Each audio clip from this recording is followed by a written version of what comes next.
Hey everyone, welcome back if you're returning. If you are new, this is your first video, first time visiting this channel, thank you so much for being here and welcome.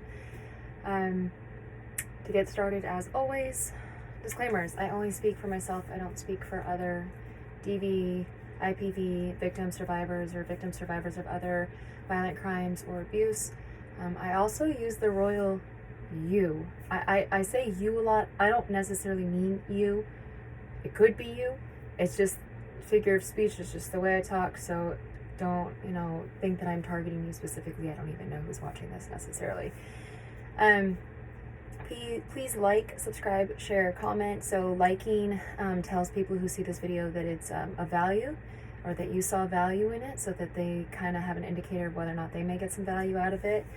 Subscribing actually informs you when I post new videos. I think it does other things too, like comments and stuff. And then it also helps others see this type of content. If they're looking for this type of content, it'll pull it into the algorithm and recommend it. Sharing, obviously. There's going to be someone who knows you, or who knows someone who knows you, who needs this content. So please share. I don't get anything out of this other than helping people, other than raising awareness. I don't get any sort of financial kickbacks for this or whatever. I don't even know how YouTube works in that way. And then comment. Please feel free to comment. Let me know if you have any specific questions, if you want me to talk about anything in particular. I want these videos to be valuable. I want them to make a difference, and I can't know what that is if I'm not kind of told. So comments definitely help, and I do my best to respond to the comments. So today's video is about the things people say, and today I'm talking about why did you stay? So I've been thinking about this video for a long time. This is actually one of the original thoughts when I was kind of going through whether or not I was going to do something like this. And it's a hard one because there are two ways that this statement comes out. And I'm going to be focusing on the one that's just completely ridiculous and inappropriate.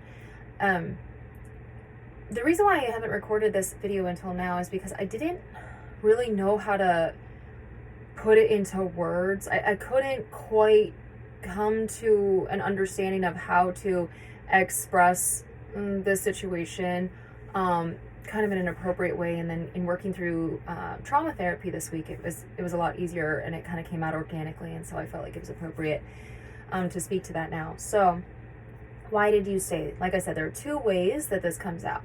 There's the very innocent, curious confusion maybe of, why would you stay in an abusive situation, right? Now, again, I only speak for myself, so I can only speak for why I stayed. And when people ask this question in this context, in this, with this intent, it's still not really appropriate because for me, it gives me this feeling of like, man, you really screwed up. Why'd you do that? It's just this like, I don't know, it's like cringy. I've been asked similar questions to get the same responses, to get the same kind of information, if you will, that's not said like that. And so for me personally, I had a friend who asked me in a way like, did you ever think during this time, did you ever think about getting out? Or, when you were in this situation, what stopped you, right? So this is presumptive that something stopped me, that it wasn't 100% within my control. Did you ever think about, yeah, I did think about that. And let me tell you why it didn't work out. What stopped you? Oh my God, let me tell you all the things that stopped me from leaving, right? So it's this presumptive question of like, you must have thought this, you're not a complete failure, like what happened, right? And that gets the answer to that question, why did you stay, without feeling so judgy and cringy and just gross. Like, right? I don't, and maybe this isn't the way that everybody else reacts, but for me, I don't like being asked that question. It's also one of those things that when asked that question, while I understand that people are curious and I understand people want to learn, they want to know, and they want to understand, be understanding, sometimes when people that are close with me or they become close with me, friends, family, old and new, they're almost trying to understand their own feelings of guilt or failure. So, especially because most people didn't know what was going on, or they didn't know how bad it was. I actually thought this was, kind of isolated to me, and in talking to advocates, this is really common, that DV, IPV victims, they don't talk. We don't talk because it's a way to stay protected, right? Because you don't feel like you're going to be heard. You don't feel like anybody's going to believe you. And so to not say anything actually protects you, because like, let's say somebody asks you a question or you disclose something that's going on, and then your abuser is tipped off that you've talked, but nothing happens to your abuser. So you're kind of in this situation where you're like, okay, I talked, trusting that something was going to be done about it. Nothing was going to be done about it. And not only am I still in this situation of being abused, now it's worse because my abuser now has it out for me because he or she feels like I have it out for them, because of course they're not doing anything wrong, right? Like, that's at least a narcissistic abuse. Like, they're not doing anything wrong, right? Like, you're the one that's wrong, and they're just, they're protecting themselves, or, they're justified in their abusive behavior for whatever reason they've made up in their head. So it's hard to even to talk about it because there's a danger associated with it. Even if there's not, there is a perception of danger associated with it. And if you have like children or pets or, dependent elderly family members or disabled family members that this abuser has access to, it like increases that fear of talking, because if nothing happens, then it's not just you at risk. It's anybody else that might be associated with you, right? So then you're put in this position of, I got to protect myself, but I got to protect all these other people or all these other animals that I love, right? So it still accomplishes, I think, the goal of like, why, helping for them to understand, but then also helping reduce that perception that they could have done something better or that they messed up, right? But it's not said in the way of like, why'd you stay? That's how I hear it, is like, why'd you stay? Well, why did you do that? Like, it's so bizarre. So that's kind of like a little bit of like that side of, good intent, poor execution. Probably don't ask that question in that way. There are ways to ask it where you can get the same information without it feeling very judgy and cringy. I really like that word today, apparently, cringy. All the kids are using it, apparently. That's like, I don't know, the new thing. Anyway, this video is more the incredible judgment that you get from people who feel like you should have done something different. Now, mind you, they're not there. Okay, they're not there. They're just not. And so, but they think, oh, like, yeah, I would have done something different. You should have done something different. But you weren't there, and you don't know that. Everyone wants to believe that they're going to be that person that would run into a burning building and save a baby, right? Like, that's inside the burning building. And everyone, like, I don't care who you are, you might come to the conclusion, to the understanding that as much as you maybe want to be that person, you're just not that person. And everyone has a different reason for this, right? So, for the way I use this example is, you're going to have people who say, oh, like, yeah, if there was a burning, building and there's a baby inside, like, I would totally run in. Okay. if you know yourself, chances are good you really know whether or not you're a person that's going to do that. You might be a person who's like, you know what? I would freeze. I've had conversations like that with my best friends, my good friends, and they're like, straight up, couldn't do it. You know, the chances of this person, that of me surviving, of that child surviving, like the chances of me being able to actually, like, in that moment realize what I need to do this successfully, I'm not going to be able to do that. Okay. Like, that's fine. But you know this about yourself, right? And you accept this about yourself, and that's okay. There's also going to be maybe like the person who is in that situation and is like, cost benefit analysis, right? I feel like I would be this person. I've done a lot of stuff where, like, I don't even think twice before helping someone, and it's put me in like a kind of a precarious situation. But I think with something like that, I would be like, okay, what are the chances that I am going to be successful? What is the risk? How would that affect my children? And I would have to calculate that kind of in real time, right? So I go through these mind exercises, especially as a security professional. I go through these mind exercises to try to make sure that my mind is able to think super quick in the moment, right? And this has saved me on many occasions going through on these mind journeys of what I would do.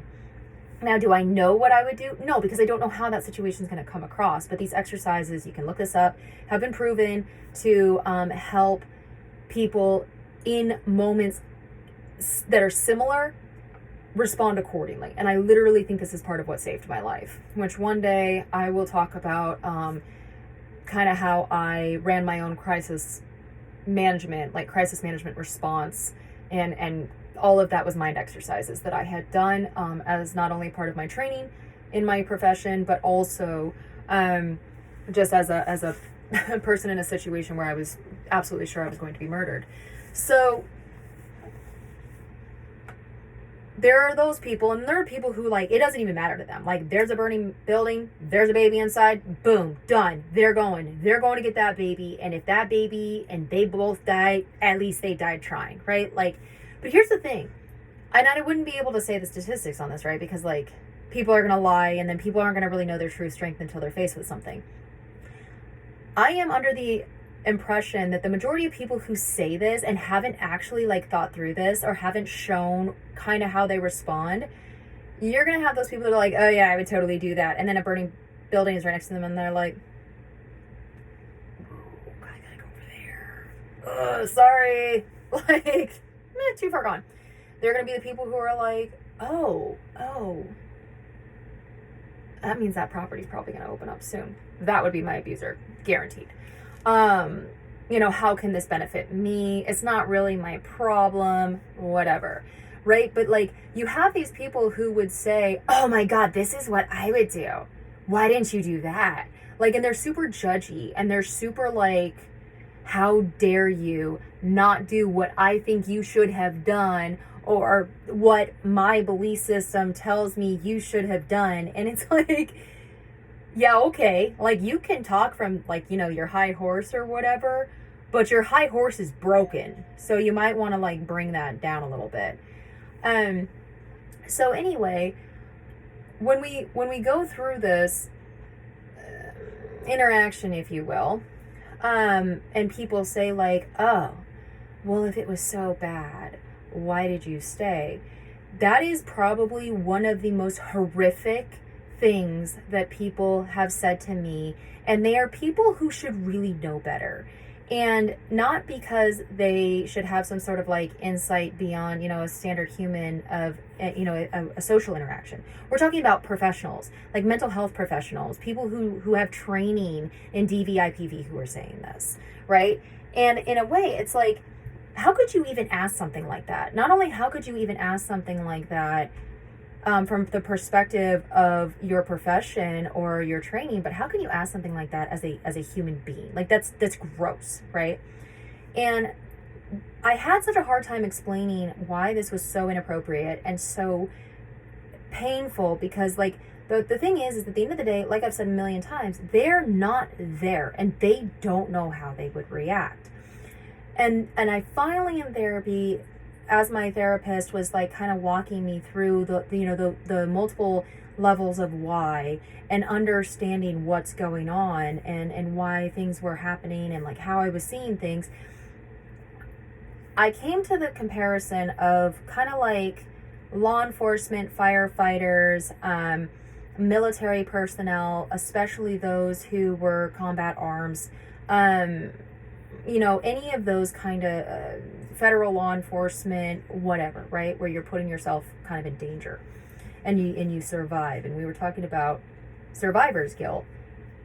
And when it came to that conversation, she said, why do you think, my therapist, she goes, why do you think survivors of DV/IPV are seen different than survivors of, war or maybe a shootout as a law enforcement officer or a firefighter who's just gone through a really, really bad fire? And I said, the difference is how society views things. And we kind of went down that rabbit hole. So when you look at that, it's like, okay, think about this.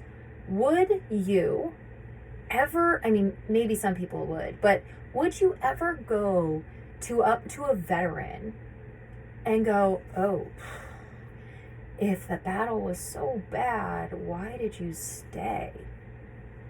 If that fire was so bad as a firefighter, why didn't you just leave? Why didn't you leave your partner inside? If the shootout was so bad and, the chances of you dying were pretty good and you knew this, why didn't you just leave your team behind? Why didn't you just leave your squad behind? And I've talked to these types of people many times over. I work with a lot of them, right? In what I do, I work with them.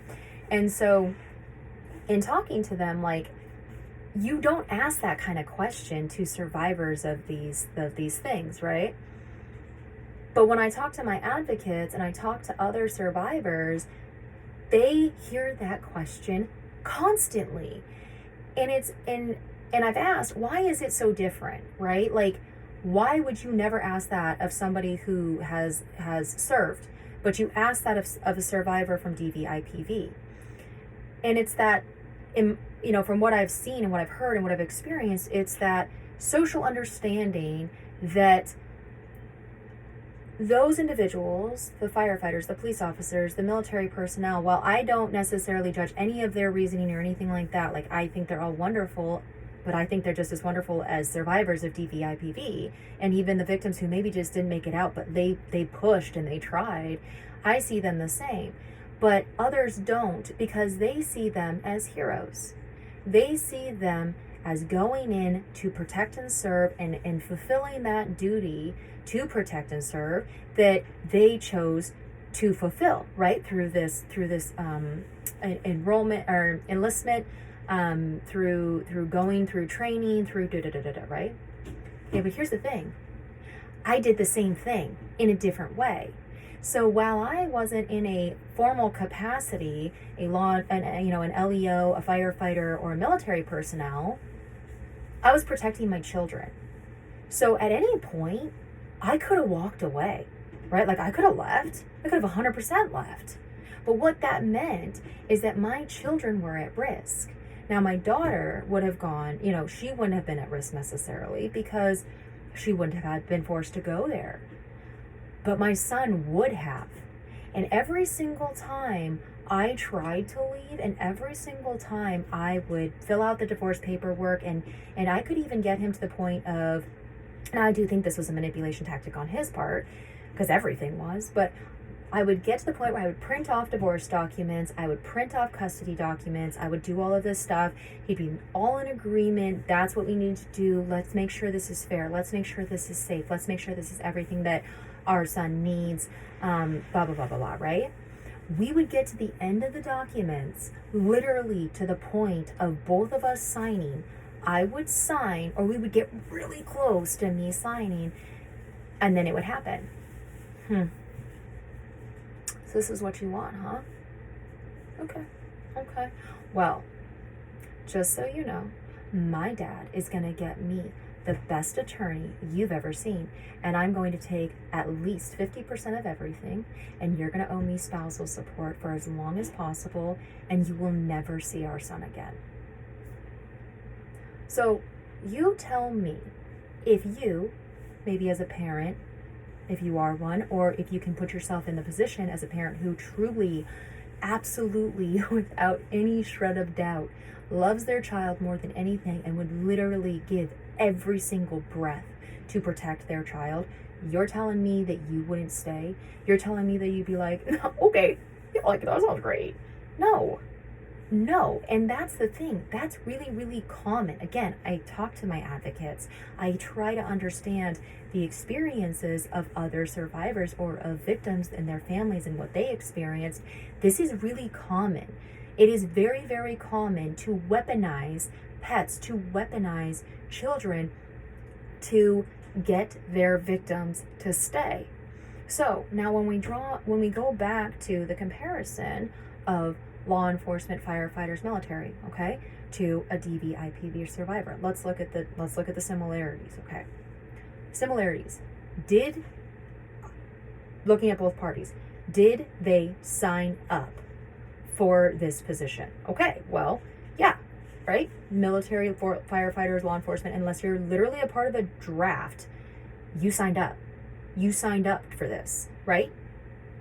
I signed up for the relationship. DV, IPV survivors, they signed up for the relationship. Now, there's like this whole like, oh, well, you should have known better. You should have seen the warning signs. Yeah, okay. Again, you weren't there, but yeah, I did see the warning signs. I saw a lot of warning signs where I should have turned around and walked the fuck away as fast as possible, but I didn't. And I had a very traumatic childhood, not because of anything my mother did or my family. It's just things that happened. A lot of trauma, a lot of feelings of not being good enough, that in that situation, and it took me a long time to accept this because I took the blame for this. I totally ate this for so long. But I've gotten to the point where, you know what? Yeah, I did make that choice, but I made that choice in a very emotionally, mentally, psychologically fragile state. But that was the choice I made. That was the choice they made. When they sign up, 16, 17, 18 years old, because they're trying to get out of their broken ass situation and they think that's going to make it better, they signed up for that, right? Okay. So then we go into this feeling of duty, right? A lot of them sign up because they have a sense of duty. They have a sense of duty to protect and to serve and to give back to others, right? Or they have a duty to their family. So did I. I had a duty to my family to make sure that I was providing. I had a duty, I felt a societal, social pressure to do this because, being a single mom, like, whoa, don't do that. And I got so much pressure from so many people, socially, that was like, oh my God, if you're a single mom, like, you're failing, right? We're talking, this is over a decade ago. And it's not like it is today where, people are adopting or having children via IVF or whatever, and they're single, right? Like, that wasn't really that much of a thing. So I didn't have visibility into that being an option. So in my mind, I was failing my daughter by not having a complete family, right? So I have all this societal pressure and these expectations of me as a person and as a woman to like do these things, right? So I have all this going on. So I'm running under false pretenses. Well, a lot of times these people are running under false pretenses as well. But I was also running under a sense of duty to my children, to my daughter at the time, and to my family, and kind of to societal norms that I felt like I had to live up to at the time because I was young and lost, and that's what I did. So do they. They feel a sense of duty. Maybe they come from a military family. Maybe they come from a long line of firefighters, and they feel a sense of duty. Maybe it's just a sense of protection, right? Or helping. That was also there. My abuser was so good at the sob story of how hard his life was and how lost he was. And the reason why he was an alcoholic was because, and a drug addict was because, he had been through all these hard times and he just needed somebody to support him. And he just needed help. And an infinitely patient, empathetic to a fault person like myself, who's willing to do anything to help someone else, fed into it. Oh yeah, like I'm gonna be the one that helps him when nobody else is there, because his family wasn't there. They would say, oh, we were there. They weren't fucking there. They were never there. And so I kind of took on that role, and that sense of duty for all of those reasons was there. for these people over here, it's the same thing, right? So you're in this and you're going through it, and then there's this feeling, if you think about it, where it's like, okay, well, I've done all of this work, I've done all of this time, at some point it's going to get better, right? And like you start to convince yourself like, oh, it's going to get better, or like, I'm doing this for a bigger purpose, or I've been in it for this long and I've seen some of the good things, and it's worth it to try to get to those good points, right? Same thing, right? I've got a mission, I've got a team that I committed to, I've got people that I'm protecting, family, friends, my country, my belief system, whatever it is. That's over here, that's happening for these people. Guess what? It was happening for me too. I had these great moments, which hindsight being 4K, I see now were just manipulations, where things were really, really, really good because it fed me false hope. Right now, I'm not saying this is false hope over here, but here, when it was happening, I didn't see it as false hope. I saw it as hope. And so until I got out, I didn't see the manipulation. I wasn't, I said in another video, you don't know what's going on, but you also don't know that you don't know what's going on, right? Like you're exhausted and everything is about just appeasing this person just to get them to stop and like chill out, and you're just constantly like, okay, well, maybe this will make them happy, maybe this will make them happy, maybe this, right?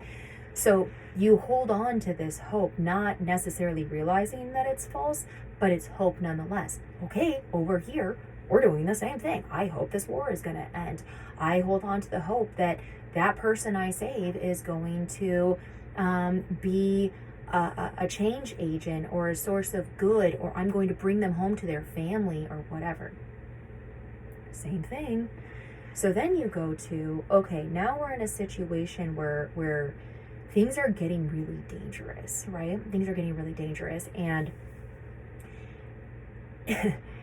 maybe you're downrange, you're in a firefight or something like that, or maybe you're called to a hostage situation and you're in SWAT, or maybe you're called to a high-rise apartment fire in, I don't know, New York, and there are dozens, hundreds maybe of lives at risk, right? Like look at like 9/11, for instance. Like how many responders, incredible responders, responded to this, right? And this shit's terrifying. Like I can't even imagine. I cannot even imagine being one of these people, right? But they go to this response and they are there and they are fighting and they are doing everything they can to uphold all those other things that I said, right? Safety, security, a sense of duty, doing the right thing, like protecting others, saving others, upholding their belief system, protecting their country or their religion or whatever it is, right? So in a sense, I was doing the same thing at a foundational level that all of these folks over here were doing, right? And I will tell you, these folks over here, a lot of society's perceptions of reality is not what these people actually experience. And I implore you, if you're one of those people that's like, oh my God, support our troops by having a Memorial Day party, or, blah, blah, blah, blah, blah, or I'm going to go up to someone and say, support our troops, thanks for your service. Did you kill anybody? Go talk to an actual veteran, go talk to an actual retired LEO, go talk to an actual retired firefighter or anything like that, and you go on ahead and ask them what that actually feels like instead of your perception of reality, right? It's the same thing over here, though, with a DV-IPV survivor, where what people think is going on, or what kind of person you are or whatever, their perceptions of reality are distorted, but they don't actually make the effort to find out the truth or to do the research or to maybe watch videos like this or have these conversations.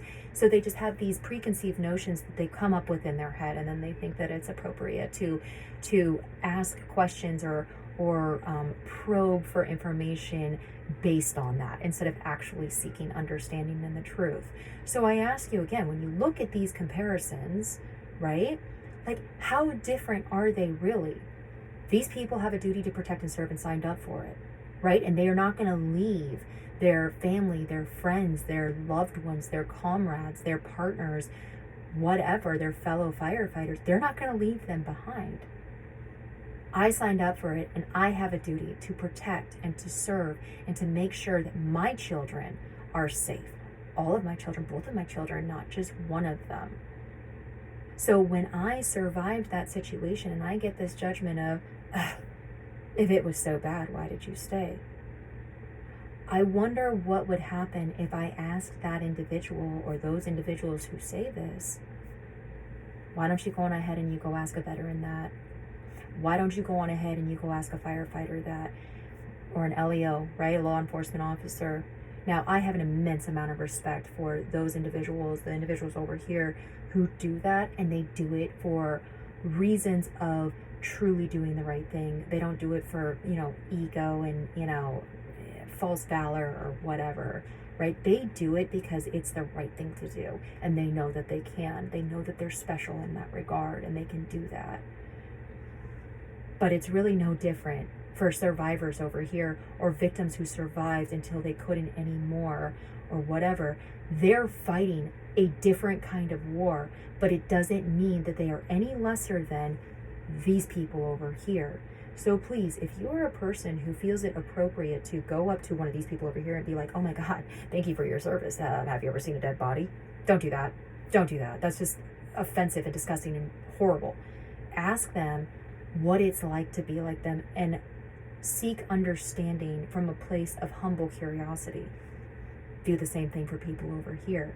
I will also note the difference between IPV and DV survivors and victims. That one's an interesting one too, of like, victims, there's this thing of like, I mean, it is incredibly sad that they don't get it out, and I get out, and I have my own survivor's guilt of surviving, of living, and I deal with that every day, right? But when you look at headlines of people who have died, I think that is so incredibly important to bring the truth to light. This is a thing, that mainly women and children, but also men and everything in between, they are dying from their partners, right? From their current or former partners, spouses, whatever it is, intimate partners, and they are dying at their hands, right? But there's this thing of like sadness and understanding and remorse for these people. Let me be very clear. I have training, right? I have training in security. I have training in self-defense and protection, right? Not necessarily from a physical perspective, from a mental readiness perspective. And so I was able to use that to survive. A lot of people don't have that. And I still consider the fact that I survived to be, luck mixed with I'm meant to do something with my survival, right? And that's why I do these videos. That's why I'm pushing forward. But would you ever go to a victim who didn't get out? Would you ever go to their family and go, oh, if it was so bad, why did they stay? No, you would not. No, you would not. Would you ever, if you had an opportunity to speak with the victim, maybe you go to a medium and you go to the other, talk to the other side, would you ever say, ooh, you know what? Ask them, if it was so bad and you knew it was a possibility you'd end up where you are right now, why'd you stay? No, you would not. So when people say, why did you stay? That is not only inappropriate and offensive in every regard, it comes from a place of stupidity, of ego, and it is absolutely reeking with malicious intent. And at that point, that person is no better than the abuser that had you trapped to begin with. So I wanted to draw that comparison. I think it's important to understand how much words have power, but how much the intent behind the words has even more power. And if you think you're hiding it, you're not hiding it. You are not hiding what you are truly doing. You are not hiding your judgment. You are not hiding your malicious intent. You are not hiding your holier than thou stance. So if you are a person who genuinely is curious, another way, if you don't know how to ask, is just to say, I don't really know how to ask this. I do this all the time with like situations where I really truly don't understand. With these people over here, right, that I've talked to, and I've asked these questions like, I don't know how to ask this, and this isn't going to come out right, and please know that this is with the purest intent. I'm seeking to understand. I am coming from a place of humble curiosity because I want to understand or be understanding of what you've been through. That's okay. You can do that. If someone came up to me and they still said all of that or something to that effect, and then they were like, why did you stay? I'd be like, okay, they tried their best, right? Like, they had the purest intent. Those other people don't. And it's very obvious.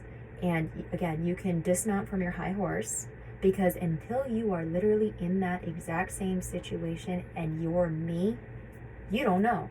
And you don't know what you would do. And I always say, I really hope their family member never experiences such a fate, because they wouldn't know how to handle it, and that person would need help. So, with all of that being said, I appreciate it if you made it to the end of this video.